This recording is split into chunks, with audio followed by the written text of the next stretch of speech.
Boy, is it your lucky day if you were hoping to watch two grown men talk about pro wrestling for an hour and a half live on the internet. Because here we are once again for our weekly broadcast of Wrestling with Wrestling. And in fact, guess what? It's our 50th show. We've done this 50 times. Can you believe that? Doc, my friend, we've done this 50 times. I know it's amazing to think that we're actually halfway to 100. And as I told you before, off the air, see, there's off the air chats between Steve and I. But I said that I'm looking out there. I'm already fishing out there to guys wrestlers who are on Google Plus to have an actual wrestler join us on the show. That would be pretty sweet.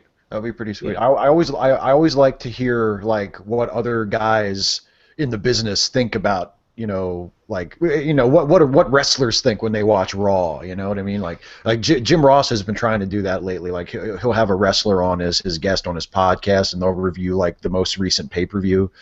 Like he had Shane Helms on this week to talk about Fastlane, and it's always interesting. And a couple months ago, he had Jeff Jarrett on to talk about the TLC show. Like and I think it's always interesting to hear like what an actual worker, an actual person in the business thinks about what's going on in WWE at the moment.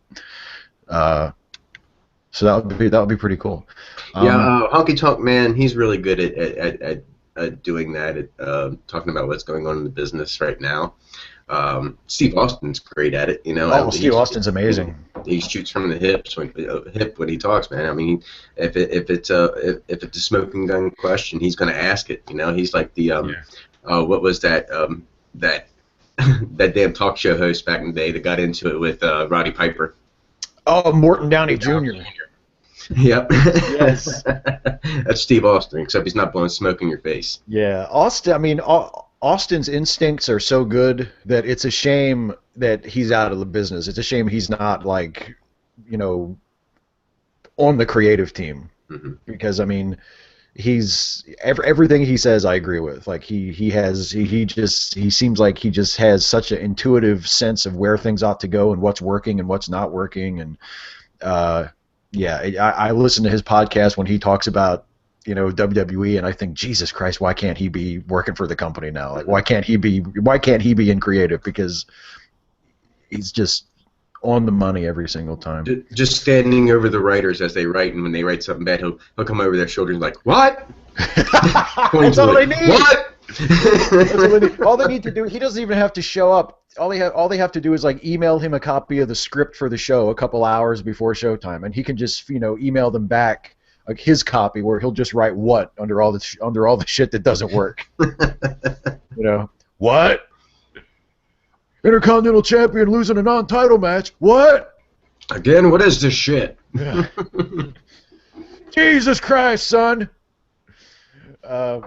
Anyway, so let's. Speaking of reviewing pay-per-views, over the weekend there was a WWE pay-per-view. One of the most ironically titled pay-per-views in recent memory. It was called Fastlane because it was supposed to get us on the fast lane in the road to WrestleMania. And I actually think after the show that things going into WrestleMania feel like they're moving even slower than they were before that show. So it didn't quite work out the way they wanted it to. But let's go through the results to Fastlane really quick, and we'll go over the results of our predictions.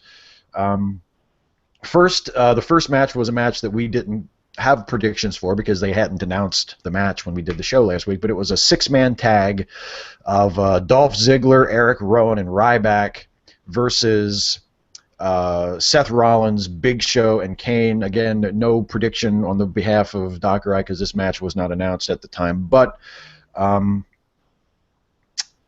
the heels won the match. It was Rollins pinning Ziggler after Kane hit him with the knockout punch. It actually wasn't that bad of a match, but I don't understand why they're killing Ziggler like this. I mean, especially after the way they booked him on Raw. When we talk about Raw, he actually came across looking pretty strong on Raw, but in this opening match of a pay-per-view, he gets punked out and just pinned like he's nothing. I just don't get why they're doing Ziggler like this. Do you? It could be a punishment for being a prima donna. I mean, he comes out there, and I think that he, in his mind, I mean, who wouldn't, any wrestler, you want to be the best you can be. You want to achieve that. You want to reach up. You want to grab that brass ring. But it's like Dolph Ziggler is over, and the WWE knows this is over. Maybe they're saying, Yeah. hey, you need to tone it down a little bit, and just a little bit, back off a little bit of that throttle, because we're getting all this negative heat, and if he can't do that, then they'll just do it for him by having him lose matches until it calms down a little bit. Yeah, And I I can. think I think that's I think that's really what's happening. They're just kind of cooling him off a little bit. Yeah, I mean, I guess that's what they're doing, but for the life of me, I can't figure out why when the product is so stagnant and so boring, especially on top. I mean, why you would want to cool off anybody at this point? I mean, I know they want to cool him off because they want everybody to get behind Roman. They want Hmm. Roman to be the hot guy, but it's that. I mean, that's just not working. I mean, that's just not working. But anyway, so yeah, that was. I mean, other than Dolph getting killed again in the finish, I thought it was a decent match, a good six-man match. Although I think I'm done watching these six guys wrestle now. I Hmm. mean, Christ, they've been. Yeah, if you need to move on, but we did see the Yeah, return of Mr. Randy Orton. that's true. Yes, at the end of this match, yes, Orton finally, Randy Orton is back. Uh, and yeah, we'll get into that when we talk about Raw because that's where Raw sort of picked up on the return of Randy Orton. The next match on Fastlane was the Dust Brothers Explode, Stardust versus Goldust. Goldust won the match. We both called that, so we both got this one right. Uh, I don't know. This match, I mean, part of me really liked this match, even though it wasn't very long and it had kind of an abrupt finish. And like the promo beforehand was Goldust talking about how he was going to beat Stardust so bad that he would never want to put the paint on again. And then the match itself really wasn't anywhere close to that intense. Uh, and it seemed like the fans were kind of into it for a while, and then they kind of got out of it. And the announcers were just horrible. The announcers barely even talked about the match Mm. even when the match was really good. Like there was, especially in the early part when they were doing those reversals and they were doing some really nice chain wrestling sequences and sort of showing how well they know each other. And the announcers are just not are talking about like shit that they're talking about like how Goldust is older than Stardust and they didn't grow up together. And it's like Jesus Christ, talk about the match. Hmm. Like this match needs you to help get it over because it's kind of on the bubble, and. But anyway, Yeah, I wasn't Goldust sure was how I felt about this match yeah. because, I thought, for the life of me, I don't know what's happened to Dusty Rhodes, but I just am not really keen on his promos anymore. I'm like, he seems dull and boring. He's not like, and I know he's put into a situation where his sons are fighting, but it's just his performance is really stale to me. And then of course Cody Rhodes does the extreme makeover. He's not wearing his top. Obviously, he's wearing half the face paint. He really does look like Starman now. Um, but yeah, great performance. And here's where you start to notice that although you're seeing great performances in the ring, the crowd isn't there with you. For some reason, and I don't know what it is. It's like they couldn't hook that crowd. I'm watching it thinking it's great. The crowd's not there, and I'm hearing other shit. I'm hearing that guy, I don't know, up in the 10th row, and I can clearly hear him yelling boring in just one voice in a Yeah. crowd. Hearing him yell just told me how quiet it was in there. You just did not hook that crowd at all, and it's discontinued throughout the night. Yeah, that was a problem throughout the night. Yeah, and I mean, the easy thing to do would be to blame the guys in the ring, but I think a lot of it is to do with the fact that the build up to some of these matches just, I mean, it didn't give anybody any reason to care about what was happening in the ring. I mean, obviously, the Goldust and Stardust story should be an easy story. They're brothers and they're fighting and their tag team is just broken up and they've sort of got their dad in the middle. I mean, and it's a great wrestling family. There should be. It's an obvious story here, but for whatever reason, they just haven't brought that across on the TV. I thought Goldust's promo before the match was really, really good, Hmm. but you're right. Dusty's just kind of flat. I don't know if it's because he's just going on this. He's going by the script that they give him, and he just isn't quite as good at that as because Dusty Rhodes is maybe the best promo ever when he's Hmm. on. When he's, nobody cuts promo like Dusty, and and it seems like he's just kind of saying what he's supposed to say, you know. Uh, but I agree with you. I didn't think this was a bad match at all, and there were parts of it that I really liked, but it seemed like the crowd just kind of gave up on it, and. And yeah, you're right. That was a problem for the rest of the show too. The next match is the tag titles match: the Usos versus Tyson Kidd and Cesaro. Kidd and Cesaro actually won this match and won the tag titles, which I did not predict. I called the Usos, but Doc, you predicted Kidd and Cesaro, and I was very happy to be wrong about this because I really like Tyson Kidd and I really like Cesaro, and even though this still feels like they just kind of threw them together in a team because they didn't have anything to do with them. I mean, I'm never going to complain about seeing two guys I love winning titles, and this was a pretty decent match. Well, Uh, the commentary is definitely behind them. Those guys, yeah, that they're talking about how quickly they have evolved, how they've meshed so well, how they've invented new moves between what they both yeah, can do to mesh that well together. Yeah, I mean, I was glad I was right too because for one, I know the Usos. I knew when to back them, and now I know when not to back them. I know the Usos, so I can tell by their heat. I just wasn't really feeling this title run, but I was definitely yeah. feeling Cesaro and Kidd in their rise. Yeah, that's a good point you bring up about the commentators because JBL particularly has really been putting Kidd and Cesaro over. He's called them the last couple of weeks. He said they're the best new tag team since the Usos, and it's nice to hear him actually putting people over because so often they use JBL to bury people, which I just don't get at all. But it's nice to see him actually putting guys over and talking about how great teams are, especially heels, because JBL supposedly is a heel commentator. Yeah, they did a really good job. They've done a really good job, you know, building up Kidd and Cesaro, and I thought this was a good match, and I liked the result, even though I didn't predict it. Um, Next, the Divas title match, which we both called correctly. Nikki defeated Paige to retain the title. Uh, I I couldn't have given less of a shit about this. I thought the build up to it was stupid with the Bellas stealing Paige's gear on Raw last week. I didn't think it was that great of a match. It didn't really do a whole lot for me.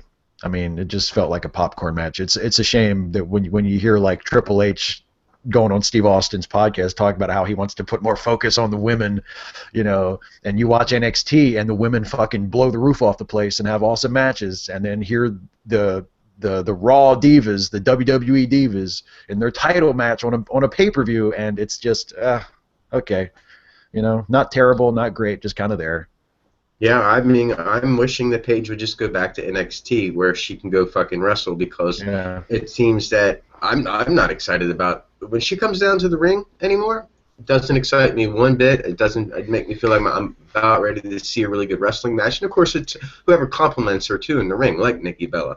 But Nikki Bella, I'm telling you, has come along quite nicely. I mean, when she needs to perform, she can step it up, and she's definitely looking a lot better. Not so much as a beauty to look at because you can tell she's been working out. She's got some muscle toning going on there, and so I'm digging that. The only thing I really don't like, and you probably see this when they advertise Total Divas, they got Nikki and Brie walking in like high heel stilettos, wearing hardly nothing in puddles. yeah, And for some reason, I think it's Nikki over on this side, her thighs are just like really freaking huge in that stop picture of them facing off. I mean, like for some reason it looks abnormally huge. But yeah. I mean, the divas matches in the WWE are for shit, honestly, and it's because it's got that total fucking diva stigma attached to it. And yeah, NXT don't have to deal with that shit. So that's why if I was an NXT diva and they wanted to call me up, of course you got to go because it's like joining the army. If they tell you you're going, or you won't have a job there, and right. you'll get a dishonorable discharge from wrestling, and you'll be fighting your ass back on the indies working for peanuts. Um, but yeah, I just wish they would put more emphasis on especially with someone like Paige, because when she came in, I was excited to see her. I don't even like her entrance anymore. I mean, she comes down there, she takes her jacket off and gives the quick kickback. Ow! I'm Yeah. like, if that's your version of trying to be sexy or something, it doesn't work for you. I don't like that. Yeah, it worked in NXT because she was booked as like a badass, Hmm. and she was like you letting out a scream like I'm gonna kick some ass, and for the last couple months on Raw, really since like SummerSlam, I mean since they got her mixed up in that fucking terrible feud with AJ where it was like they were friends and then they weren't friends, and then, I mean, that's what really fucking ruined her. Hmm. And yeah, it's she's a good worker. I mean, I would love to see them allow her to wrestle because I know she can, but in terms of her place on the TV, like there's just no reason to give a shit about her, you know? And I can honestly, when I watch her, I kind of think that she feels that way too. That she has more to offer, and she's got to go out there and do this stupid shit. Yeah, yeah. I'm sure there's a lot of guys and girls on the roster who feel that way. You know, I mean, it's we. Well, it's I got to mean, hurt more for the girls because at yeah, least the guys they'll go out there and they can at least perform whether they win or lose. They go out there and they do a wrestling match. It's not usually like a 30-second squash or yeah, an appearance. So it's really got to hurt for a female who can wrestle. She's not just a beauty queen that was brought in and taught wrestling. She knows how to fucking wrestle, and to not be able to apply your trade on your job sucks ass, especially for the yeah. women. Oh yeah, because I mean, in terms of just sheer talent, the divas on the WWE level are pretty damn good. I mean, Paige can work, Natalia can work. Like you see, even the Bellas are getting better. You know, they're not like great wrestlers at this point, but they're a hell of a lot better than they were. So yeah, it's not like I mean, Alicia's getting a lot better. Naomi, I've always thought was good. I wish they would get her back in the Yeah, Divas work division. more. Yeah. Yeah. But it's like, well, they're not allowed to do anything. They just have to do all this total diva shit that is just murder. Like, why are we even? Why did they hire Sarah Del Rey for NXT to train these women to make them into great wrestlers? If when they get up to the big show, they don't even get the chance to wrestle. It just makes no sense at all. Um, To an extent, yeah, that kind of happens to every wrestler when you get to the WWE level. yeah, You're dumbed down, but even more so for women. yeah. You're basically treated like high school fucking teenagers. That's the storyline you're thrown into. You're going to do all this, and then every now and again you'll go out there and work a match. But we want to see you pulling the hair and doing all that kind of stuff. Not, don't be Oh, throwing on that. yeah. Don't be throwing on the hold. Don't you dare throw on a headlock. Right. They have like the referee is being told in his earpiece during the match, tell him to stop wrestling. Hmm. That's too many arm drags, too much chain wrestling. Tell them to start pulling each other's hair and smacking each other. What the fuck do they think this is? Uh, anyway, next on Fastlane was the Intercontinental title match. Man, we both picked the result correctly. We both said that Barrett was going to go over, but man, this was maybe the biggest disappointment of the show to me. They did this horseshit finish where Dean got disqualified basically for kicking Barrett's ass too much, and Barrett wins by DQ. I Well, when they mean, tell you get out of the corner, you got that 5 count. Get him out of the corner. Get him out of yeah, the corner. If you can't get him off the ropes and you continue to beating, and you tell a referee will tell the wrestler that, and they're supposed to listen, and to a point, us referees, we'll pull them off or something like that. That yeah, breaks the count, but because we know what the finish is going to be, and right. obviously this referee knows the finish that is going to be a fuck you job. It just keeps, and then at the end of the match, I mean, I like the angle of Dean stealing the belt. I feel like that fits Dean's personality, that he didn't win the title, so he just takes the belt with him. But it makes him look like a weak loser again. Like he Hmm. can't get the job done. He can't beat the guy to win the title. So he's I mean, he steals his belt and runs off with it. Like, God damn it. Would it kill you to make Dean Ambrose look good, especially if you're going to book him in this program for a title? I mean, I know they don't give a shit about the title, and there's no reason why we should give a shit about it either, but uh, yeah, I don't know. I mean, Well, I feel bad for Dean's on everybody. that Ziggler list. Dean is also on that Ziggler list. He's so hot they don't know what to fucking do with him because that's not what they're looking to do right now. It's like Yeah. they feel that they have time to heat them back up when the time comes, especially because they're basically going to be backup for when Roman Reigns falls on his ass because they're going to try their best. They're going to try their best, and we know for sure, that Roman's going to be force fed to us. That's basically the way it is, unless some kind of fucking miracle happens where, they keep Brock Lesnar. Yeah. That's it. Yeah. Yeah, yeah. Oh, they're definitely not giving up on Roman, that's for sure. Um, Next was the U.S. title match, Rusev versus John Cena. Again, we both called this one right. Rusev defeated Cena by submission when Cena passed out in the Accolade. I thought this was a decent match. I liked it. I'm not crazy about the pass out finish for Rusev just because they've done it so many times, and it seems like whenever a guy, you know, is booked to lose to Rusev, but he doesn't want to lose face by having to tap out, he just does the pass out finish, and they've done it like so many times now that it doesn't really. I mean, it's almost like the Accolade is like a sleeper hold now. Because everybody passes out in it. I was kind of hoping that Cena, I mean, I know Cena's thing is he doesn't give up and he never taps out, but I was kind of rooting for him to tap out like a man at this finish. But of course that didn't happen. What do you think of the Rusev and Cena match? This actually was my favorite match of the night. I loved the heat that John Cena took. I loved the way Rusev looked. Rusev looked fucking phenomenal that night against. And like I said, it's really because he's wrestling against John Cena. Whether you like him or don't like him, getting a match with John Cena on any big card like this will elevate your ass. Win, lose, or draw, you've wrestled John Cena. That's a big plus. I can understand the pass out finish. I mean, yeah, that's his gimmick, that he never gives up, and he can always hold to that he didn't give up. But it goes in the book as a submission. Yeah. But I the way you said, the way like it goes in like a sleeper, and as soon as you said that, I thought, yeah, that makes sense to me, because if a sleeper, you obviously the referee will call it when you don't respond, and you can't really grab the arms in the Accolade. Yeah.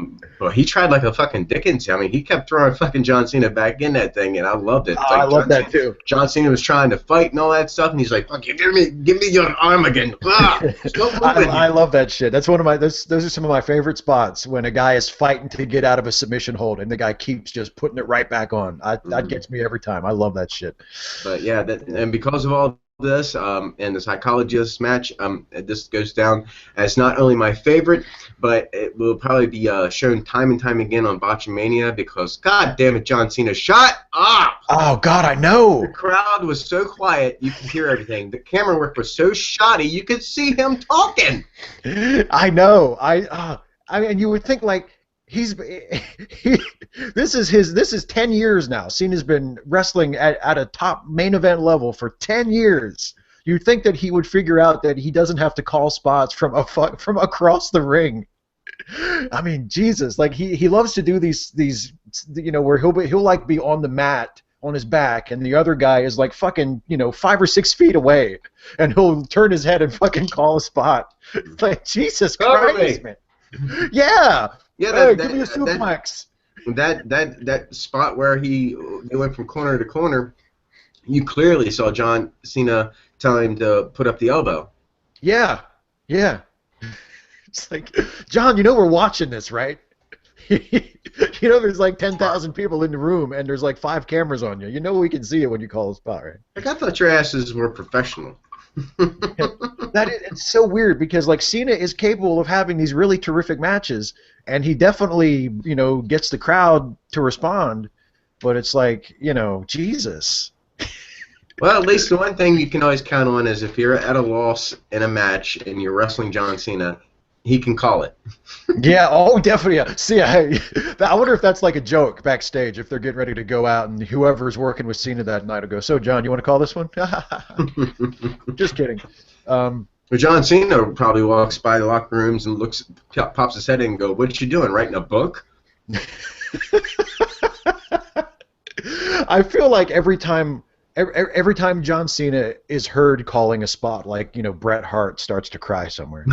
Because he always prided himself on, like, you could never hear me calling spots. You could, you know what I mean? Like, Bret's like, well, Bret Hart had that long, greasy hair, too, to cover up shit. Exactly. And he would take those, like, 10, 15-minute rest holds, like, applying holds. Yeah. Okay, here's what's coming next. Mm-hmm. Next. These are the next 5 moves before the next rest hold. Exactly.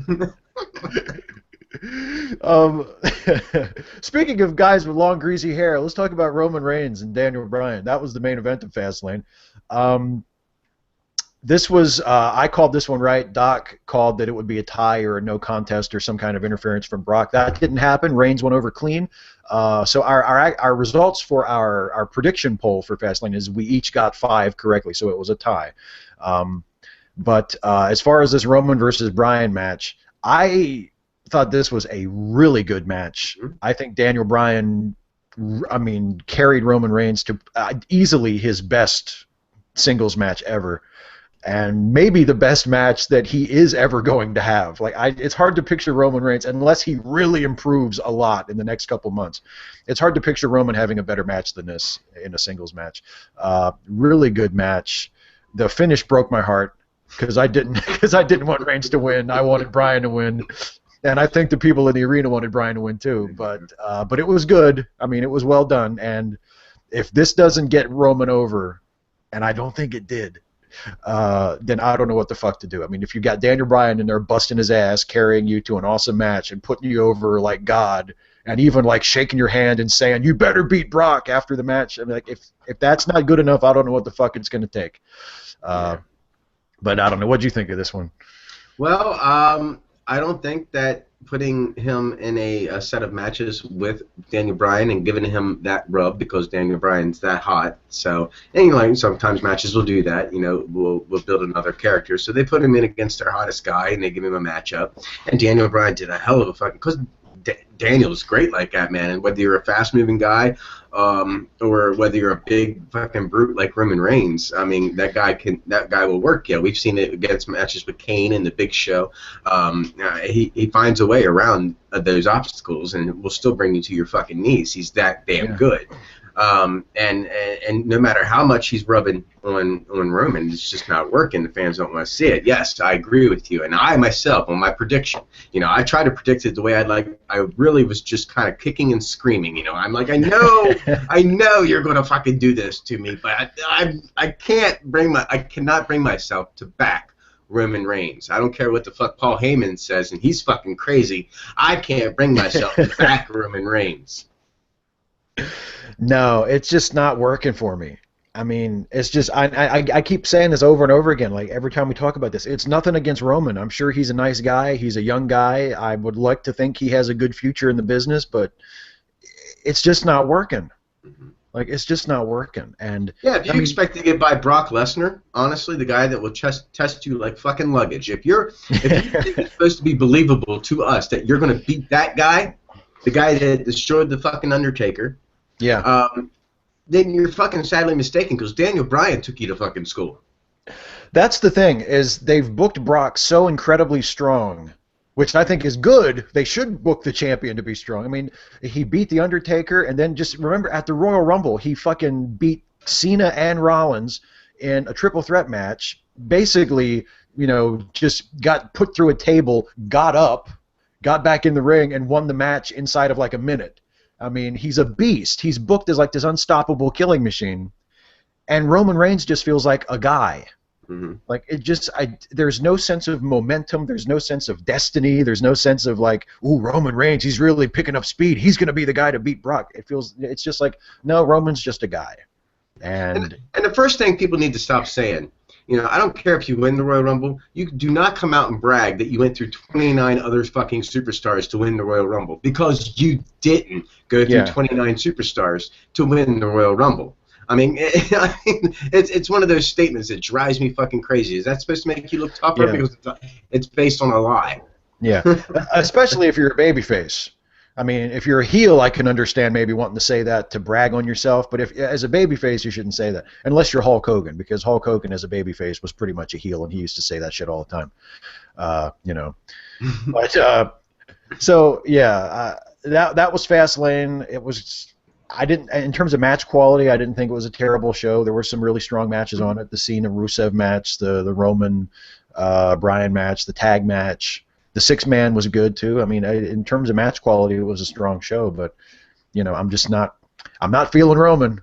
And I mean, if Bryan did about as good as any. Bryan even worked the match kind of heelish. I mean, he was kind of cocky, kind of taking his time, and you know, sort of tearing him apart piece by piece. Really, I mean, Bryan did everything he could have possibly done to get people to get on Roman's side and get behind him and get excited about him. And I just don't think it worked. Well, it all stems to, and I'll say this: the WWE obviously is almost like you can see into the future of the WWE because you know all of their shit's out there on the internet to read. You know, you knew Roman Reigns was being looked at. You knew that they liked him. You knew he was Golden Boy. You found out that he was getting a push. This is what they expected. Just like Triple H Yeah. and Sting, they tell you all this shit. You find out this stuff. So when it finally comes down to it, it's like you got the spoiler alert for what they're going to be doing months down the road. And when you finally get to that point where you're like, okay, this is like retreat or no surrender. And that's where we're at. You know, you're at the pay-per-view before WrestleMania, and they just went ahead and said, this is the way we want to do it, so we're going to push it. Just like Sting and Triple H, they want that spot that we heard a month or so ago that was the match that we wanted at WrestleMania, and so the storyline goes that way, and it doesn't seem magical that way. You know, that's why I really like NXT, and you know why? Because I don't know what the fuck's going to happen next in NXT. I don't. The spoilers really aren't out there for me to find out. I can find out like results, but as far as storylines go or the way they feel about a person, I have no clue, which makes that a better fucking program for me to watch. WWE just has gotten to that point where their storylines are so far ahead that it does not make their product special when you finally pull the trigger on your storyline. Yeah, and then when they realize that a large portion of the fan base has gotten ahead of them like that, they make it even worse by trying to work those fans and just do things just for the sake of surprise or for the sake of not doing what was expected, and that usually winds up not making any sense because everything was built up to doing this, and then oh shit, but people found out about this, so let's do this instead, even though it doesn't make any sense to do that. You brought it up, I forgot to mention it. What did you think of the Triple H and Sting segment on Fastlane?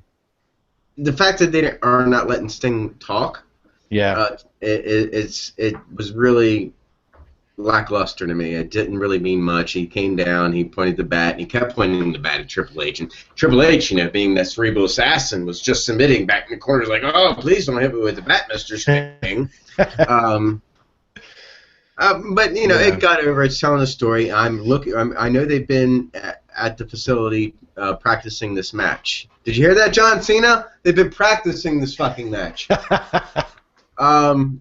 So I'm looking forward to it. This right now is probably the one match on WrestleMania that I think is going to be a good match. Because Triple H obviously is good at what he does. Yeah.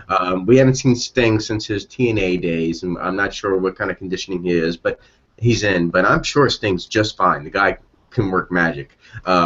He's that damn good, or he wouldn't have survived this long. He's a fucking superstar. So I think these guys are going to go out there and they're going to really tear up the fucking house. So I'm looking forward to it. Oh, me too. Me too. Yeah. The only thing, it wasn't a bad segment, I didn't think. I understand what they're doing with having Sting not talk. They want to keep some mystery about it, and they're kind of trying to do Sting like from 1997 when he didn't talk very much on the lead up to the match with Hogan. Raptor Sting. Yeah, they're trying to do that, which doesn't make a whole lot of sense because, if you paid attention to Sting's career, you know that even in WCW, he got past that. Like, by the end of WCW, he was talking like normal, so it's not like he's mystery Sting anymore. But I understand that's what they're trying to do. They want people to remember that and to think of Sting that way. But, yeah, it was, I wish they would stop doing the, point to the WrestleMania sign. Because everybody does it. Everybody does it now, and it's like when the first time, like when they first started doing it, like The Rock would point to it, or like when Undertaker would come back and point at this. Okay, but now everybody does it, and it's like now okay, Sting points at the sign with his bat. Okay, I get it, but it's like that's the most obvious way that could have gone. Like it was executed just fine, but that Triple H Sting thing is like that's just it's like they booked it on autopilot. It was like, okay, Triple H will come out and cut a promo, Sting will come out, they'll fight for a little bit, Sting will get out the bat and he'll point to the sign. Okay. That works. Reminds me, next week on Raw, I want the hashtag point at the WrestleMania sign. Hashtag point at WrestleMania sign. Yes. Or make a drinking game out of it. Every time someone points at that fucking WrestleMania sign, you take a shot. Uh, how'd they ever book build-ups to WrestleMania without having one of those big signs in the arena? I had no clue that it was coming up. You mean that Hulk Hogan didn't point to that sign when he challenged Andre the Giant? I think It's he like just said WrestleMania, he just brother. said, "Yeah, I'm going to defend the title against him at WrestleMania, brother." He didn't point to a sign or anything. Wow, that's weird. Um, Also in Fastlane, though, we've neglected oh to yeah, to finally they finally unveiled to us that Bray Wyatt all these weeks, like we yes. didn't know and we didn't see this one coming. But they unveiled, they tease us with the Undertaker music, like we are that fucking at least use guys watching this show, use guys. We're not that fucking stupid that we knew what was going on here. So yeah, he finally comes out and unveils that it, and I like this storyline. And keeping the Undertaker off TV, which is probably what they're going to do till WrestleMania, is keep him completely off TV. Yeah. And he's in good condition. He can work a match with Bray Wyatt. But I think the storyline is working out well. I mean, yeah, Bray Wyatt is the new face of evil, or the face of fear. I'm buying that. So I mean, he had a really strong year. So he wants to put the Undertaker, the old face of fear. He's gonna bring him home. He's gonna put him to rest where he should be. So Yeah. I love that, which is like, okay, are we gonna finally end the Undertaker so that we can see him get entered into the Hall of Fame where he belongs? Because he's really getting way too old to be doing this shit anymore. Yeah, I agree. I mean, I actually like the idea of keeping Taker off TV leading up to the match, uh, or at least keeping him out of the arena, because that's what I've heard is that he might do like he might respond to Bray in some way, like, but he's not going to actually be in front of the crowd until WrestleMania, and I think that's good. I mean, Bray cuts quite a fine promo all by himself. I think he'll be able to build interest in the match without having Undertaker there to play off of. And honestly, I mean, the the the the worst parts of the build up to Taker's matches the last few years, the one like I'm thinking of the Punk match and the Brock match, have been the bits where Taker was actually there. I mean, it sucks to think of him that way because I love Taker, but I mean that when he comes out and now they've got him doing that fucking stupid Ministry of Darkness stuff again, where the lights go out and the lights come back on, and he's doing all the spooky stuff, and that's just fucking old. Like I don't like when they have Bray do that stuff either. I just think it's corny, uh, but keeping him off TV and having him come out and have his big entrance at WrestleMania and having that be like the first time people see him since Brock beat him, I think that's the way to go. I think that's a really good way to do it. Yeah, me too. Yeah. Well, we talked about Fastlane for a while, so let's go through Raw yeah, quicker than usual, or try to anyway. Raw was because we just we run on at the mouth, we just talk and talk and talk. Anyway, Raw was live from Nashville this week, and it started out with a promo. Randy Orton came out, and then he called out Seth Rollins, but Rollins didn't come out. Of course, Triple H and Stephanie came out, and Stephanie tried to sort of talk Randy out of kicking Seth Rollins' ass. And she said, "Why don't we all have a meeting? We'll all have a business meeting a little later in the show, and we'll iron out our differences." So Randy Orton, instead of RKOing everything in sight, which is what I would have liked to see, yeah, he pusses out again. He backs down after being out since like September. He comes back on Raw for the first time after kicking ass at the pay-per-view last night. And Stephanie's like, "Oh no, why don't you just calm down?" And Randy's like, "Okay." She made one valid point during this promo, and I agreed with it that Randy Orton doesn't care about those people. That he is not a Yeah. good guy. Wait, yeah, he's a heel. Sorry. I was losing train of thought, so I had to sniff a Sharpie. No, I'm just kidding. No, but that's true. Randy Orton's a heel. I don't think he'll get over as a good guy. Maybe he will. It's the right feud, but she made a valid point there. Yeah, I do think Orton generally works better as a heel, but I mean, the program with Rollins would have him as a babyface, and I don't know. I mean, I guess part of me is just I'm thinking of how I would book it instead of how they're booking it, and the way I would book it is Orton just spends the next 5 weeks RKOing everybody, and then Rollins beats him at WrestleMania. Like, He is the Viper. Don't yeah, trust the fucking Viper because it could be a complete ruse. He's getting there, yeah, yeah.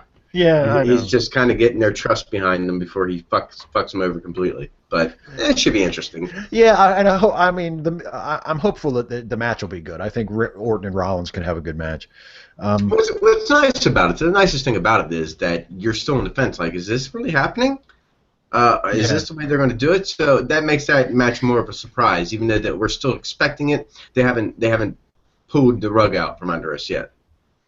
yeah, yeah. I would still love to see him just RKO everything though. I mean, even get like some indie guys as plants in the crowd. Have him like run out into the crowd and RKO people. Just RKO everybody. Um, anyway, the first match of the show was Dolph Ziggler versus Wade Barrett in a non-title match, which means guess what? Wade lost the match. Uh, and of course, he didn't have his belt. Dean Ambrose stole the Intercontinental title belt. So Dolph Ziggler beats Wade Barrett in a non-title match. I thought it was a good match. After the match, Dean Ambrose came out with the belt and kind of taunted Wade with the belt. Dolph looked good. It's like it's like they flip a coin, and either Dolph Ziggler is going to look great and win the match and look awesome, or he's going to get punched in the face and knocked unconscious and pinned like a scrub. So that this was strong Dolph, and it was a good match. But again, it's like they've bounced everybody back and forth so often that it's like, who gives a shit about any of these guys at this point? They're Well, losers just as often as they're winners. sure. Well, all this really tells me, as by the shoulder bump that Dean gave Dolph Ziggler, that we could possibly see a triple threat match for the Yeah, Intercontinental Championship at WrestleMania between Wade, Ziggler, and Dean Ambrose. yeah. Which I mean, hopefully, if they give him enough time, would be a great match.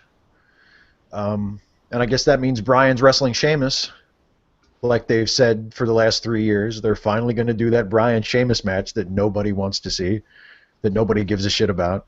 You have no Uh, time to build that story. No time at Yeah. all. I mean, what Sheamus is going to come back. He's gonna, he's gonna bro kick Bryan for some reason. He's going to cut a promo the next week and be like, "This is why I kicked him, fella." And then they're going to have their WrestleMania match, and it's probably going to be a good match, but nobody's going to give a shit about it, and everybody's going to think that's the reason Bryan couldn't be in the main event because he had to wrestle Sheamus, and Bryan's probably going to lose. Um, Next, they had the business meeting. Stephanie gets Rollins and Orton to shake hands and sort of, let bygones be bygones. And they book Rollins and Orton versus Roman Reigns and Daniel Bryan for the main event. So that's the main event. Orton teaming up with Rollins. Teaming up with Rollins, the guy who curb stomped him into the steps and put him out for 6 months. The guy he came back to beat up. Orton's going to team up with him. And you got to admit in this segment that you were thinking, all right, this is a match. He's got to team up with Rollins. Something's going to happen Yeah. that we're going to see the turn. So you're already got the mindset that tonig's going to be the turn. But wait, there's more.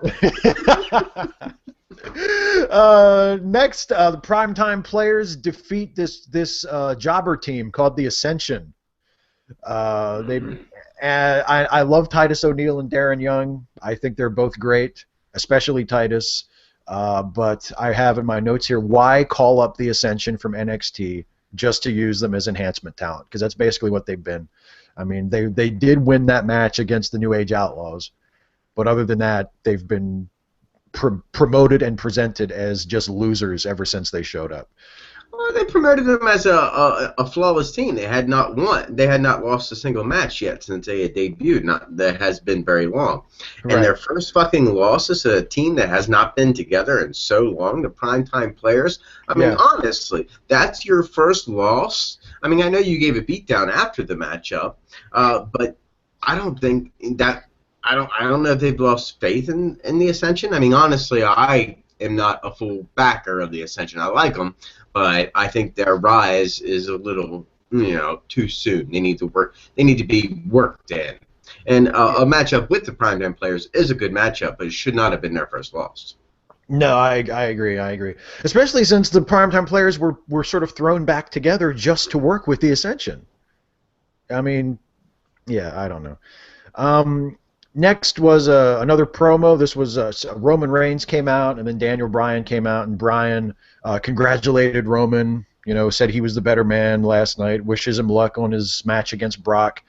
And Bryan leaves, and Paul Heyman comes out, and Heyman basically congratulates Roman as well, but warns him that Brock Lesnar is unbeatable, and it doesn't matter, how good he was against Daniel Bryan or how great he is, because he's not going to win against Brock at WrestleMania. And then Reigns says that even though he told Brock the night after Royal Rumble that he's going to respect him, Roman was just saying that, and he doesn't care if Brock respects him or not, because after he beats Brock at WrestleMania, he ain't going to like me anyway. Mm-hmm. What a dick! Yeah. And, again, like we said when we were talking about Fastlane, I think Roman's he's getting better. He doesn't flub his lines as often. His delivery's improving a little, but he has no presence at all. He's just a guy.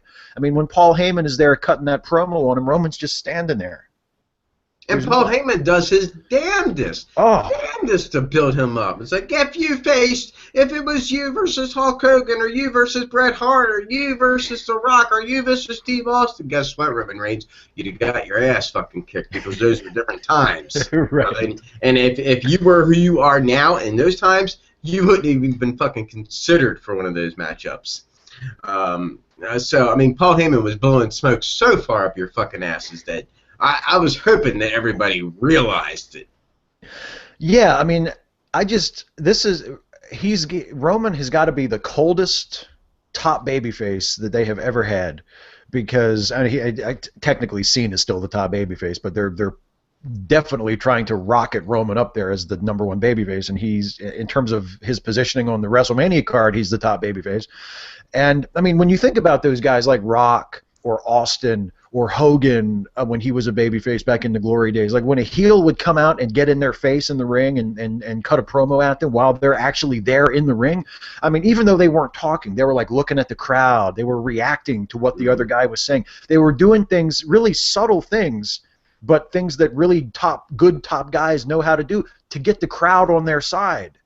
And Roman's you look for their approval. Like, should I kick this guy's ass? You're like, can you believe this guy's fucking saying it? Nothing. It's just a cold fucking hard stare into Paul Heyman's eyes. He just stands there. It's just. If you want to connect with the fucking fans, you got to fucking include them. Yeah. And not just by saying a catchphrase, not just by saying "believe that," so that they can chant along. Like, you have to show them, give them something, give them some personality, connect with them somehow. It's just not working. It's just not working. But you're right. They're fucking trying like crazy. They got Daniel Bryan out there trying to get him over. They got Paul Heyman coming out there trying to get him over. And it's just, there's only so much you can do when, all he knows how to do is just stand there. And I did notice, and we'll talk about it when we get to the main event, but I did notice that Roman did change up his comeback a little bit. I kept complaining about how his comeback is just a clothesline. He did change up his comeback a little bit in the tag match. We'll talk about that when I get there. Speaking of tag match, the next match on the show was the Usos versus Kid and Cesaro. This was a rematch from Fastlane, and the Usos won by DQ after Natalya interfered, because she got pissed off at Naomi interfering. So Natalya interfered in front of the referee and got him DQ'd. So I was very excited about this. I'm glad Natty's on board now. Yeah. Not this half and half shit. I don't like it. I like my milk fucking full. I don't like 2%. So I'm glad Natty's like on the fucking board with Tyson and Cesaro now and up in your faces. So that's awesome. So she closed the disqualification now. I'm like, good for you, girl. That's right. Fuck them. Her team has the titles now. She can go get DQ'd whenever she wants. Mm-hmm. That's what a manager should do. Get the champs DQ'd so they can keep the titles. And she's wearing black now, so she's definitely a heel. And I guess maybe they might do like a mixed 6-man at Mania. That would involve the Naomi and Natalya. I don't know if that's. I'd rather see the tag team championships defended at WrestleMania, honestly. But yeah, they could pull something stupid off like that for the pre-show. Yeah. Oh, exactly. We'll put it on the pre-show. Who cares about the tag titles? Next was another promo from Bray, backstage promo with the coffin promo on the Undertaker. A good promo from Bray, but kind of the same stuff he's been saying. But no complaints for me because I like to hear Bray Wyatt talk. And like as long as he keeps cutting money promos, the Undertaker doesn't even need to show up. It's great. Yep. He can just he can just walk into WrestleMania and win the match and just go and then go back home. Taker don't say much anyways, so don't matter. It's good for Taker not to say You much. just gotta look at you, roll his eyes in the back of his head, and you're done. Yeah. Taker, even at his very best, I never thought Taker was that great of a promo. Not that, but he doesn't need to be. That's not his character. He shouldn't be going out there and dropping people like with fucking awesome promos. He should be the big scary guy who kicks people's asses. Next was a match between Jack Swagger and Stardust, which Jack Swagger won by submission. Wow! After Goldust that's walked one out in a million, I'll tell you. and Stardust tapped out like immediately. Like he put that fucking ankle lock over better than anybody has in years. Like as soon as Jack had that fucking thing on, Stardust was like, "Whoa, no!" Ankle lock, I'm out. Not even gonna fight. That's it. I'm done. Crazy. Like Rusev sat in that thing for like 5 minutes. Yeah, so this felt just kind of like just a little bit of a spacer, just sort of a placeholder to keep the Stardust Goldust thing in our minds until they get a little closer to Mania, because obviously they want to do that again at WrestleMania. Yeah, let's Goldust's fault that Stardust lost this match. He came out and distracted him.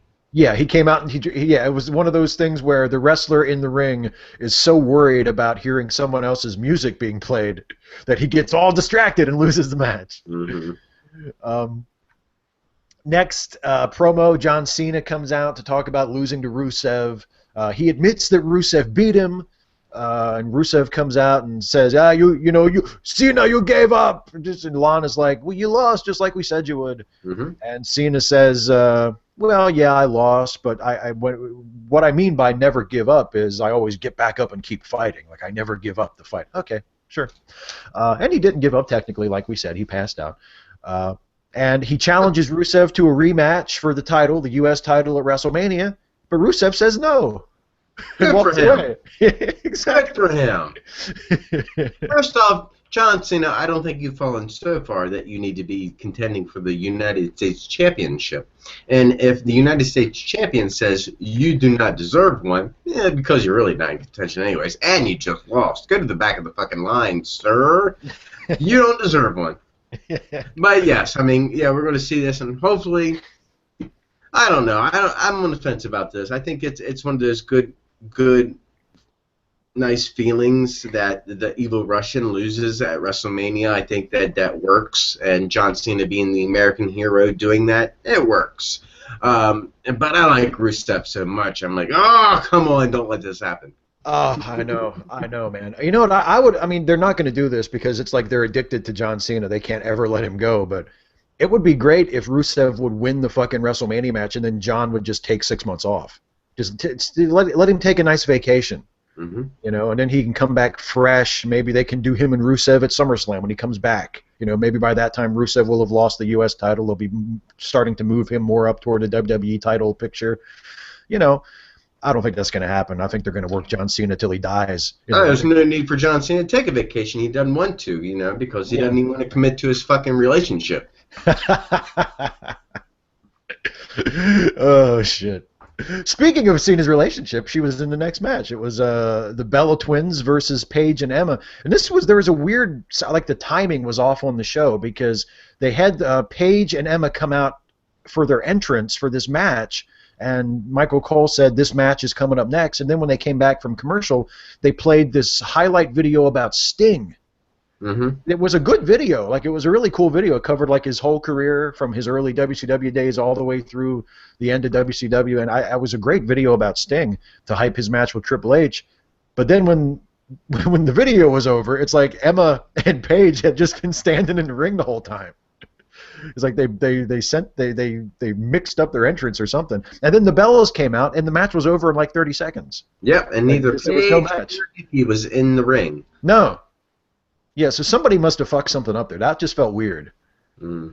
Yeah, but they probably ran too long. That's probably what it does. Sometimes they run too long, matches need to be cut, and why not cut the fucking Divas match? It's unimportant anyways. That's true. And the next match was short too. It was Ryback and Curtis Axel. They both cut promos before the match. Axel's still doing the Axel Mania thing, where he says he was never eliminated from the Rumble. Which I like. I'm back in that. Yeah, me Axelmania. too. Hashtag Axelmania, everybody. I'm back in that shit. I mean, you should give him something to do. You know, He's Mr. Perfect, son. I don't care what the fuck they say. that's right. Mr. Joe Hennig is his name, not Curtis Axel. But anyway, yeah. So he officially announces he's going to be in the Andre Battle Royal at WrestleMania, and Ryback comes out and he says he's going to be in the Andre Battle Royal too. Oh, by the way, earlier in the show, we did mention earlier in the show, Miz and Damian Mizdow had like a little moment backstage, and Miz said he's going to be in the Andre Battle Royal too. So I guess maybe the Battle Royal is going to be where they finally do the blow off between Miz and Mizdow. Like maybe they'll be the last two. Maybe, or at least Damian eliminates him. Damian will eliminate him. Yeah. Yeah. But yeah, and then the match ended up being a squash. Ryback just kind of murdered Curtis Axel, just knocked him down, beat him up, hit him with the shell shock, and pinned him. So maybe they were running a little long. Probably. It happens. Yeah, you know. And then the main event, Roman Reigns and Daniel Bryan versus Seth Rollins and Randy Orton. Good match. Reigns, again, Reigns was fine, but he was just a guy in the match. Didn't feel like he was, the main event guy. I liked the finish. It was kind of it's kind of a play on a spot that Rollins and Orton had done, where Orton was getting ready to DDT Reigns, doing the rope DDT, and then Rollins tagged himself in without Orton wanting him to, and Orton kind of threw a fit and walked off. No. And then I was gonna beat him. and then Bryan and Reigns did the same thing, where Reigns was getting ready to spear Rollins, and Bryan tagged himself in and hit him with the knee instead, which I thought was cute because they had done that spot last week too, when Roman tagged himself in. So that all worked for me. And Roman and Daniel are smiling and happy because they're best buddies now. And they walked away after Bryan hit the knee and pinned Rollins. And then, like you said, Doc, it looked like Orton was going to finally get his revenge on Seth Rollins and drop him with that RKO, but he didn't. He just helped him up and kind of, left him in the ring, walked away. So, that RKO will have to wait, I guess. Gotta build that trust first so that you let your guard down. Yeah. The one thing I did want to mention, I mentioned this earlier, in the match, when Roman hits his big comeback, I've been bitching about how all he does is clothesline. Well, he did change up his comeback in this match. Now his comeback is 10 clotheslines. He did a flapjack during this match. I was like, what? Oh my god, that was a flapjack. I've never seen that before. He added a move. Yeah, he did. The comeback was, I think it was Rollins in there taking the comeback. It might have been Orton. But anyway, where Roman he gets in there and he hits the one clothesline, which the big one like off the rope, so he jumps and hits him with the clothes. Then he ran him into the corner and he clotheslined him in the corner 10 times in a row. Yep. So he's adding clotheslines. That's how Roman's going to build up the moveset for the big match with Brock Lesnar. He's just going to clothesline the fuck out of everything. Because clotheslines are easy. How can you fuck up a clothesline? Maybe like I imagine like Dean Malenko or Arn Anderson or somebody backstage going, you know what, Roman, just stick to clotheslines. It's easy. I'm waiting for WWE to say, all right, guys, no more clothesline. That's Roman Reigns' move. Yes, and they'll punish Ziggler for that. No, if I saw you clothesline that guy, what the fuck? That's Roman's move, right? At the clothesline, that's Roman's move. Yeah. What? It's the only move he has. For Christ's sake, give it to him. Yeah, exactly. Hey, you kicked the guy, too. That's Roman's move. Brian, I don't want you kicking people anymore. All I'm saying is if you want to push Roman Reigns, a guy that you have given a Superman punch to, he shouldn't be treated like a little bitch and taking a lot of the heat right now on his push to the fucking belt. The fact is that even in his match with Daniel Bryan, even in this match, he took too much heat and he should not be doing that. I agree with you. I mean, it's like we mentioned this last week too. It's like during this part of his push, when they're getting him ready for Brock, when they should be making him the strongest, It's like they just completely threw the whole keep Roman strong thing out the window. Mhm. It's like all of a sudden they've done nothing but try to make him look good and protect him for the entire time he's been in the company. With the Shield, and then in the first sort of singles run before he got hurt last year, everything was about protecting him, making him look strong. And now when he's the guy, he wins the Royal Rumble, he's going on to face Brock. Now all of a sudden he's getting his ass kicked all the time. Like, that's the opposite of how it should be. Like, they should be keeping him strong. He's not like a plucky underdog babyface. He's a big, strong guy. He should be out there kicking ass. You know, especially when you've got Bryan in the match with him, who sells like nobody's business, and could easily take the heat on the match. They got Roman in there. I agree with you, Doc. I don't get that. I'm just wondering when it's all said and done when it comes to the Shield, are we still going to be saying, as I can say right now, that Seth Rollins is the strongest competitor that ever came out of the Shield? Because I don't know. Dean Ambrose has potential. I don't know. With the right push, maybe Roman Reigns has potential. He has that lineage. But right now, Yeah. Seth Rollins making out like a fucking bandit. Yeah. Oh my God. Well, because Rollins is the guy that they have. I mean, the same thing with Roman, but Roman got hurt, and Roman hasn't really connected with the fans, despite how hard they've pushed him. But I mean, Seth is the guy that they decided to push. I mean, Rollins has been money ever since they broke up. Like gold. I mean, yeah, and he's been good. Like, he deserves it. I have no complaints about Rollins getting pushed at all. I think he's great, and I think he's especially gotten a lot better on the microphone. I just think Rollins is terrific. Oh man, I would love. Wouldn't it be awesome if Roman won the title and then Rollins cashed in on him the next night? The same night would be better. The same night. Actually, someone said that. Someone brought that up in a blog I read. I forget where it was, but they said, "Well, what if the ending of WrestleMania is Roman pins Brock and wins the title, and then Brock gets up and just fucking suplexes him like 20 times, and just leaves him laying, and Seth comes in and pins him." I would actually like that. Like, out of nowhere, you shocked Brock and beat him, and Brock had still enough oomph up to be so pissed off he got up and beat the living shit out of you. And then, yeah, I guess that would work for me. But Yeah. that's the way you would need to write that. WWE, you listening? Well, and especially if they wind up not renewing Brock's contract and Brock is gone after that. I mean, that would be a nice way for Brock to leave, but you could still kind of leave a door open if he ever comes back. That, yeah, he lost on his way out, but he also kind of threw a fit and killed somebody. So if he ever does come back after that, you sort of got a ready-made program. Roman Reigns can be right there saying, "Hey, this is the guy who cost me the title, like right after I won it." Yeah. Oh, speaking of which, did you hear about Brock apparently walking out? Of Raw, because he was Raw. there. Yeah. I didn't hear what the deal was, but apparently, the last I heard, and I read this yesterday, was that he was supposed to be in Raw, and he was advertised for Raw, and he was supposed to be there at night, and he was actually there, but they decided not to put him.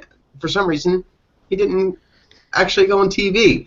Yeah. And the reasons behind that, and maybe you can enlighten me, were unknown at the time. Yeah. All I've heard is they say it wasn't creative. He wasn't upset with anything to do with creative. It was something to do with business. So I don't know if Vince owes him a payoff or what. But he's only got really two. mad. He's only got 2 appearances that are in his contract before WrestleMania, and one of them, of course, is the Go Home show. So we'll see him at least 2 more times before WrestleMania, but that's what's in his contract, and maybe that's what it was. Maybe. I mean, Brock Lesnar, whether you like him, I love the way they're pushing him, and I think he's strong right now. But ain't no bones about it. He's a fucking asshole.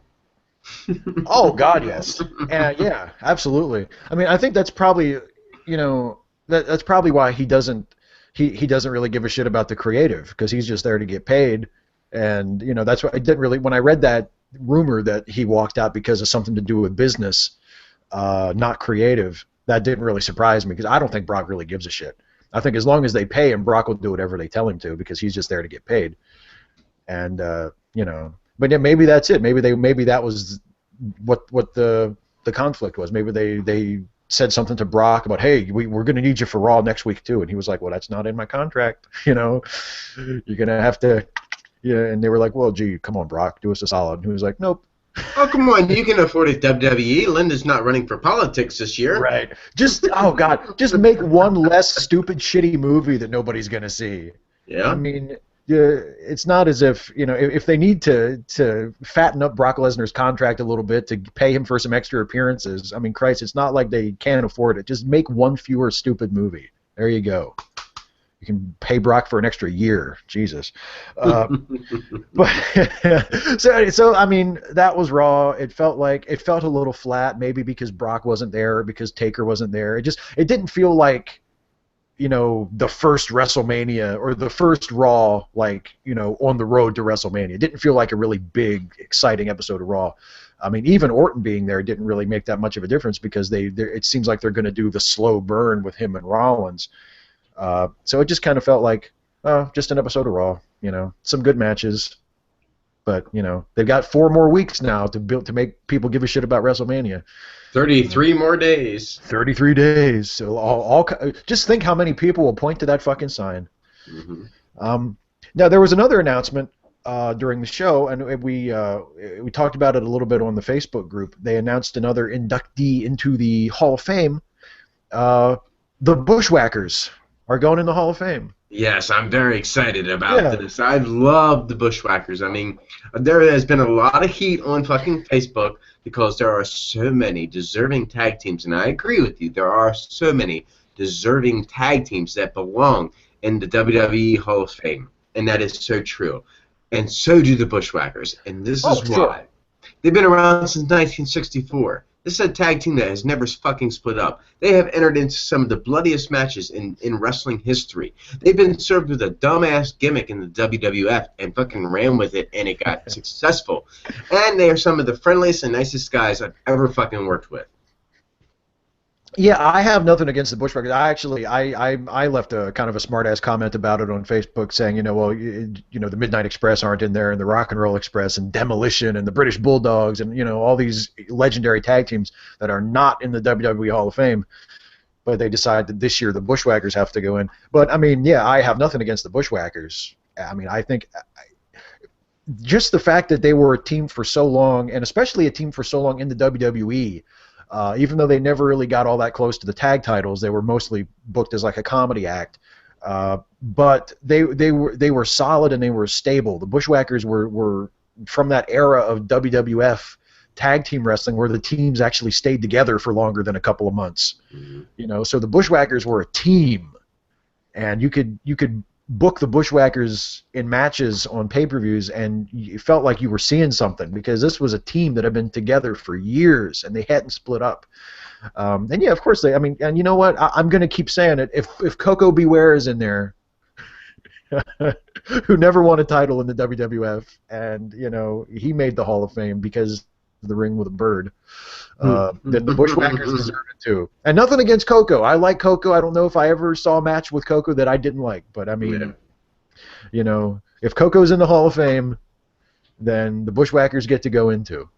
Well, that's how I kind of look at things. It's like I know that most people realize that he's Coco Beware because that's the name that WWE gave him, but his status goes so much further than that, and that's.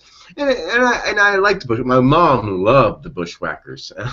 They had been featured in so many Coliseum videos. It's pitiful. I mean, that was a team that was featured because they had that much charisma and they were that likable.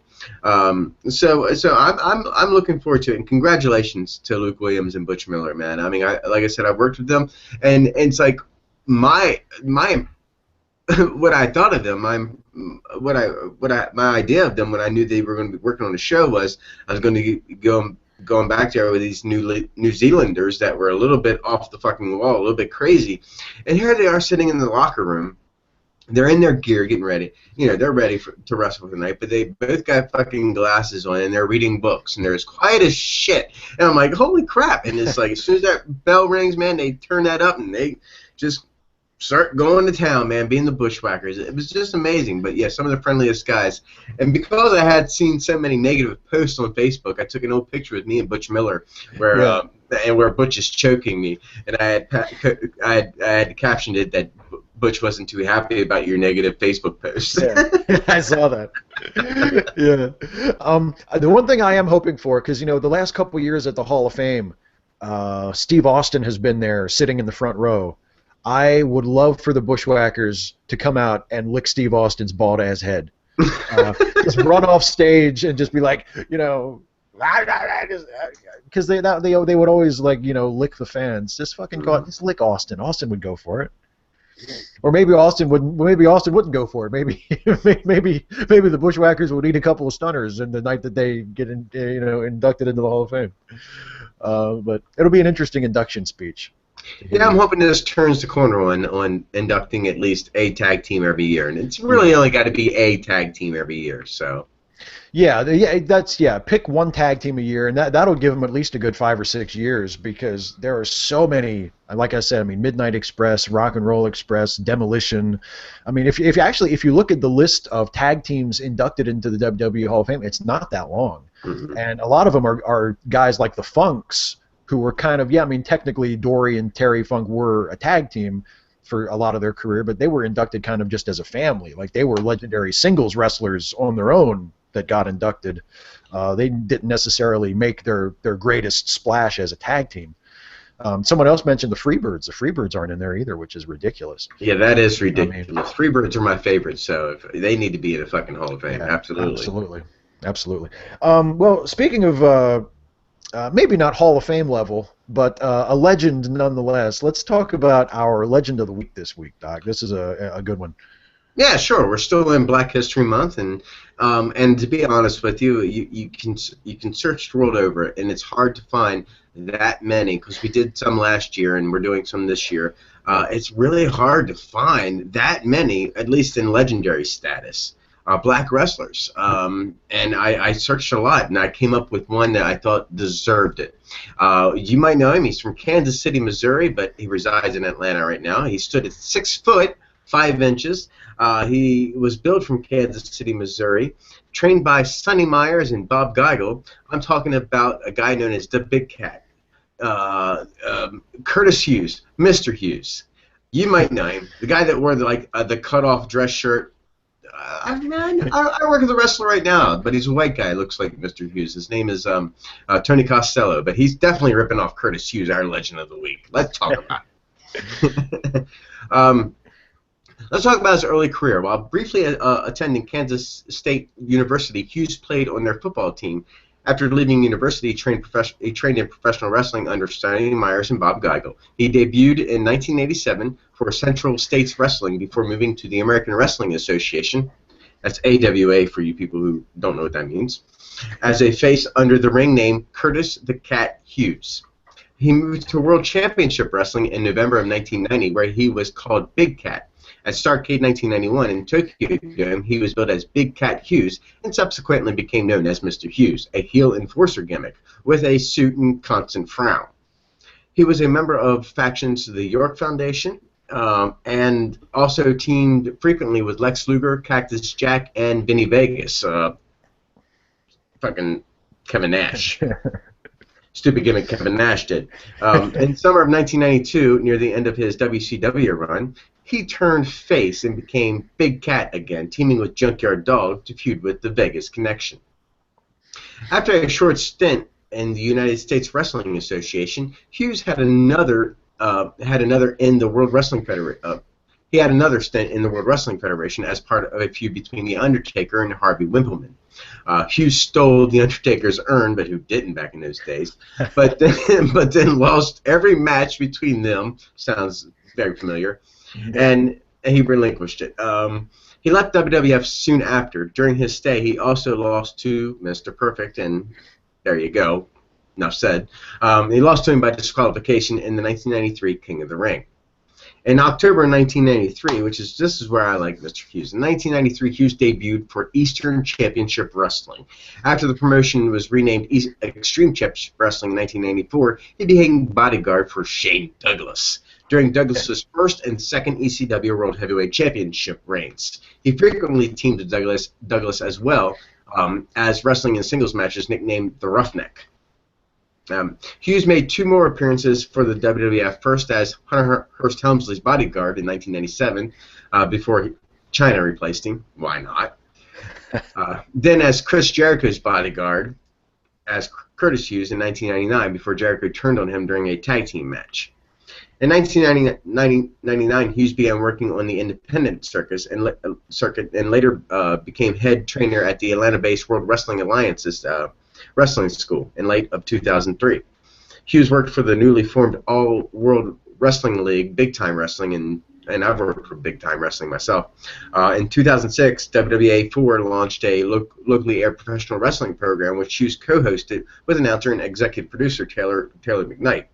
When McKnight left WWA4 for Championship Wrestling, Dave Wills co-hosted with Hughes. After beginning classes at the WWA4, it's a fucking mouthload, classes at the school, Hughes' weight dropped from 310 pounds to 250. And I actually looked up some recent YouTube videos, and that's the first thing I noticed is his extreme weight loss. Mr. Hughes, Curtis Hughes, looks fucking fantastic right now if you haven't seen him.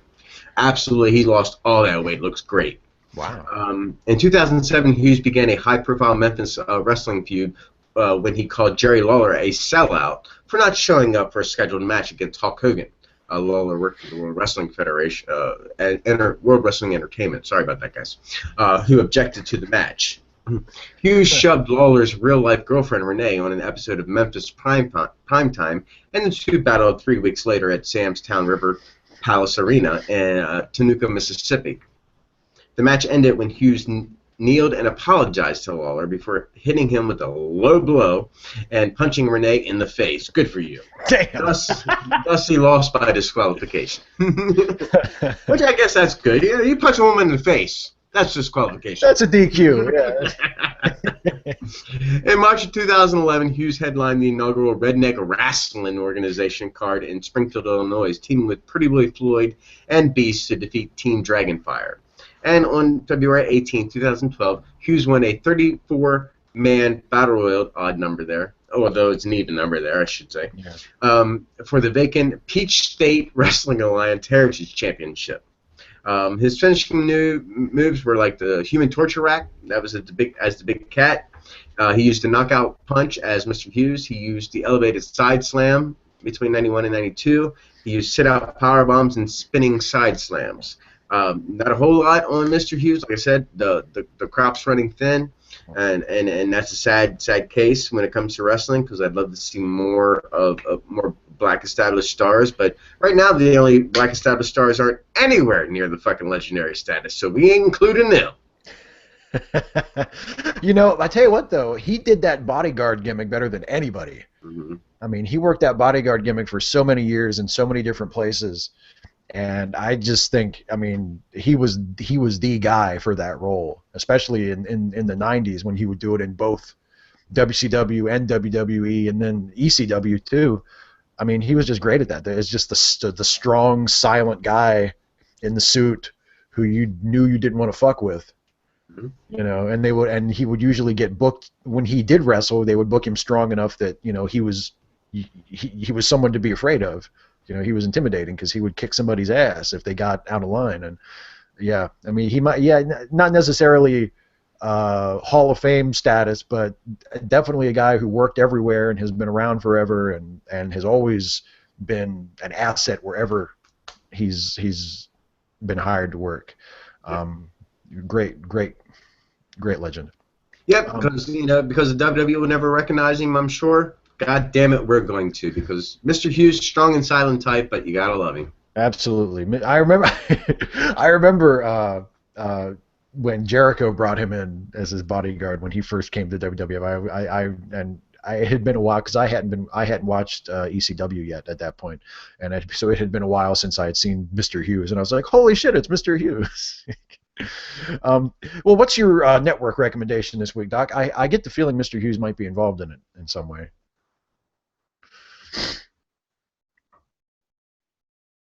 Uh-oh. Doc's gone. Doc left. I don't think he planned to. Um, oh, here he comes.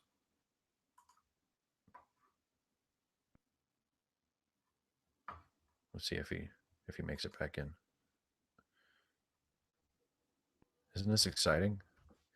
Well, if Doc can't make it back in by the end of the show, then I have my own network. Oh, here he is. Yeah, I was wondering Doctor. what happened. You completely froze up. I had to refresh my window. Yeah, you. That's what I you. still can't see you. I can only see me. Oh, really? I can see you Yeah, just fine. you're So, yeah, all I was gonna see if you use this. no. Yeah, There you are. There you am are. I here? Okay. Yeah, I can. Yeah, yeah. You kind of froze for me, and then you dropped out. So, well, yeah. Anyway, I was just about to ask you to talk about your network recommendation. Well, I had one, and I thought I had one. I saw a match between Mr. Hughes and Barry Windham, and I'm like, where the hell did this match happen? Where did I see this? Realized, it was on YouTube when I was looking up Mr. Hughes shit. Yeah. So it was on one of those Saturday Night Main Event things, so it's not actually on the network. So I'm going with his ECW days. Let's pick ECW Hardcore TV number 52. I believe he wrestled Mikey Whipwreck in that one. But yeah, and those are the days he ran with Shane Douglas. Did some running in ECW. So just look up Mr. Hughes on the network. You'll find plenty of his ECW days, and I recommend watching something from that because I'm going with my network recommendation like I usually do. Yeah, old ECW TV is so much fun to watch, especially now that the current WWE product is so sort of just tired and same old, same old. I mean, it's kind of strange that like 20-year-old ECW stuff feels fresher and more exciting than like Mm-hmm. modern day WWE stuff. And I was never even like a huge fan of ECW back in the day, but you can watch it now and it's like a breath of fresh air, you know. Um, my network recommendation is, we're at the end of February, and I'm not always a big fan of the February pay-per-view. I mean, I feel like they might be better off just not having a pay-per-view in WWE in February, just go straight from Rumble to Mm-hmm. Mania. Uh, Make you but long for it. yeah, build it up for a couple of months, but that's never going to happen. They're going to have a pay-per-view every month because that's just what they do. But even though I think they'd be better off without it in general. Some of the pay-per-views in February over the years have been pretty damn good, and maybe the best February pay-per-view that they ever did, in my opinion anyway, is No Way Out from 2001. This was the last pay-per-view before WrestleMania 17, which is maybe the best WrestleMania ever, or at least one of the best WrestleManias ever. Um, no Way Out 2001. The main event was The Rock versus Kurt Angle for the WWF title, which was an awesome match. And not only that, they had a rematch like the very next night on Raw, which was also an awesome match. So Rock and Angle were just tearing the house down at this point.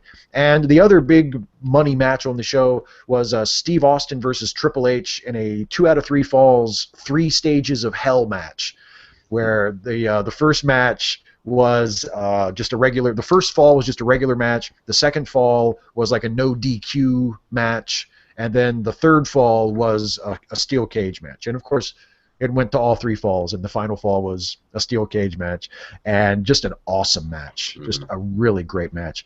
Austin's last big match before facing The Rock in the main event of WrestleMania 17, and just terrific. And from top to bottom, a really strong show. There's the Dudleys and Edge and Christian and Undertaker and Kane in a 3-way tag title match. Yes, Just all kinds of great stuff. So a really strong show. Maybe, like I say, maybe some of their February shows have been really, really good. Before Valentine's Day, Doc talked about St. Valentine's Day Massacre. I was just thinking about that too. I was like, Yeah. that's my favorite fucking show because Vince fucking bled. Yeah, yeah, that great Vince and Steve Austin cage match, the Big Show's debut in WWF. That was a great show too. But I would go for, if I had to pick my favorite February show, I would have to go with No Way Out 2001. I mean, as the Austin Triple H match, the Rock Angle match was great. There was that. I think this was the show also where Rock cut that hilarious promo on Kurt Angle backstage. It was either on this show or like on SmackDown right before this show. It was leading up to this match when he had Kurt close his eyes and like dream about beating The Rock, and and Angle was like talking his way through the match, and he's like, oh Olympic Slam, and Rock's like, oh, okay, you're gonna Olympic Slam me, okay. here we go. Oh, boom. Oh, you are kicking the Rock's ass. And, and then he gets in close, and he goes, Kurt, wake up. It's not going to happen. It was such a great promo. Yeah. So, fun times, good times. Anyway, that's my network recommendation. We have a couple minutes before we usually end. Have you been keeping up with NXT on the network since the big show?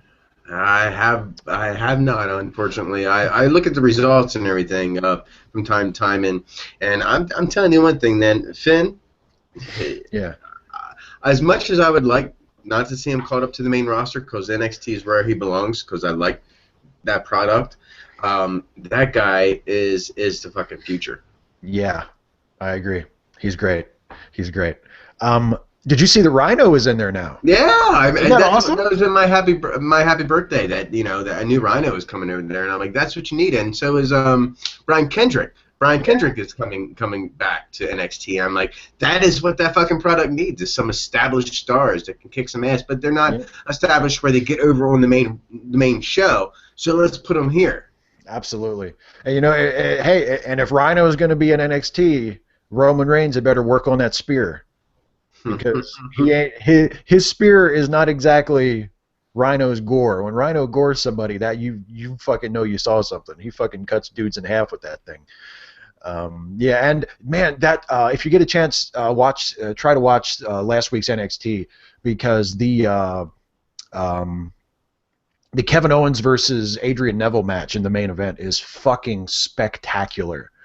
It is. I mean, it's not quite as good as either of their matches on the Takeover show the week before, but it is a damn good match. I was expecting it just to be kind of just like a TV main event match. But they went for a good long while, and I mean, it was like a pay-per-view quality match. It was just awesome.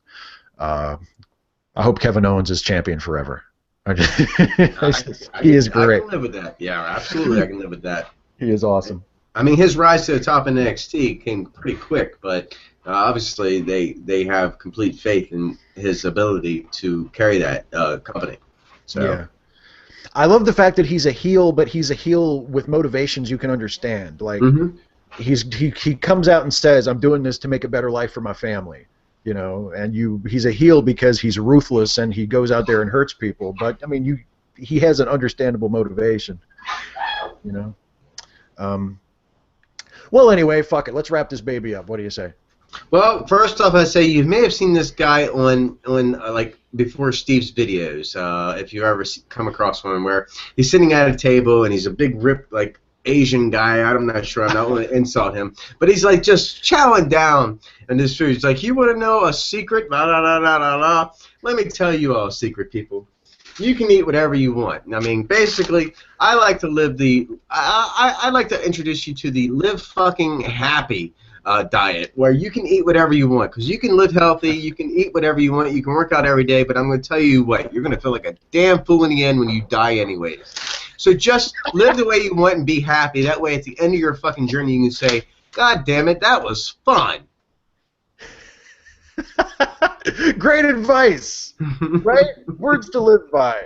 Just have fun, and then at least when you die, you'll know that you've been somewhere. That's it, everybody. Thank you so much for watching. Like the Facebook page if you haven't already, and interact with us there. And we will see you next week as we continue down the road to WrestleMania. We'll see if Roman Reigns can get his shit together, and maybe we can get excited about an outcome other than Brock Lesnar just kicking his teeth in. I don't know. Maybe it'll happen. Maybe it won't. I don't know. Well, thanks for watching, everybody. We'll see you next week. Have a good one.